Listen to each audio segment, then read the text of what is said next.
در ویدیوی قبلی من با مود تفنگ با زامبی و پیلیجر و اینا جنگیدم و در این ویدیو میخوام مود اسلحه رو بهتون آموزش بدم. پس تا آخر ویدیو نگاه کنید، لایک و کامنت و سابسکرایب یادتون نره. برو بریم. خب بچه، من لینک این مود رو داخل دیسکریپشن براتون میذارم. وقتی که دانلود کردید میارید روی صفحه دسکتاپتون و نسخه مود هم 1.21 و نسخه فرج 1.21 رو میذاریم و روی پوشه کوچیک کلیک میکنیم.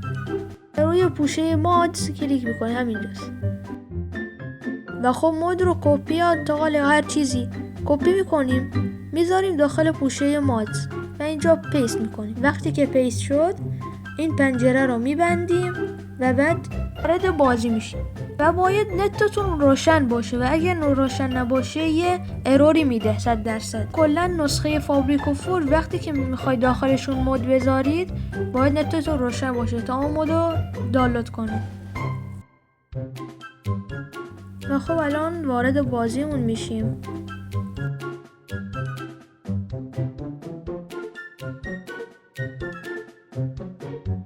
و خب الان قرار نیست کار انجام بدید، فقط برید یه ورد برای خودتون بسازید. بذارید روی کریتیو و بعد کریت نیو ورد، اونو منتظر میمونید تا زمین برام ساخته بشه. خب برای اینکه شما از تفنگ‌ها استفاده کنید کافیه فقط اینونتریتون رو باز میکنید و این بالا میبینید که 3 تا صفحه هست. خب رو صفحه 2 میزنید که اینجا هم تفنگ‌ها هستن. مثلا من این کلتو برمیدارم. خب نگاه کنید، خیلی خوب میزنید شده میکنه اینا. داخل بچه های داخل کریتیو خب کامل یعنی تیراتون بی‌نهایته. خب اما داخل سروایول نه، مثلا باید تیراتون رو آماده کنید از اول. مثلا اینجا نگاه کنید، این تفنگه از این تیر میخوره و نگاه کنید آها این تیراشه و برای که ریلود کنید فقط آ رو میزنید. همین نگاه، مثلا این موقع میزنم اینا کلا مود خفنیه.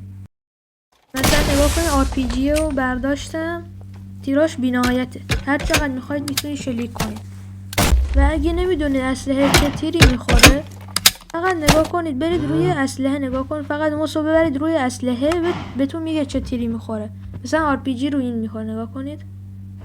اگه اینو بذارم رو سروایول نگاه کن، الان به ما نشون میده 2 تا تیر داریم کلا.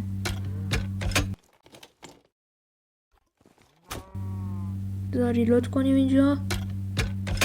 اوکی نگاه، هیچ تیر الان نداریم داخل سروایول ها. اینم AWM. برای میگه چجوری برای تفنگامون دوربین بذاریم. فقط کافیه اینو کریتیو کنید یه لحظه. خب بعد میرید روی قسمت اینجا میتونید هر چیزی انتخاب کنید. مثلا برای هدفگیری اینا نه اشتباه آوردم. این درست. اینو میذارید و بعد روی شلیک میکنید، به همین راحتی خودش هم برمیگرده.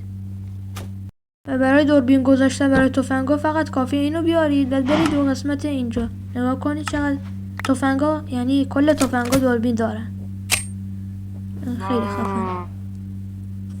و خب بچه‌ها مرسی که تا آخر ویدیو نگاه کردید. لایک و کامنت و سابسکرایب یادتون نره. و اگه میخواد این مود رو دانلود کنید لینکش داخل دیسکریپشن هست، فقط کافیه رو لینک بزنید و بعد دانلود میکنید. لایک و کامنت و سابسکرایب فراموش نشه. تا ویدیو بعدی بدرود.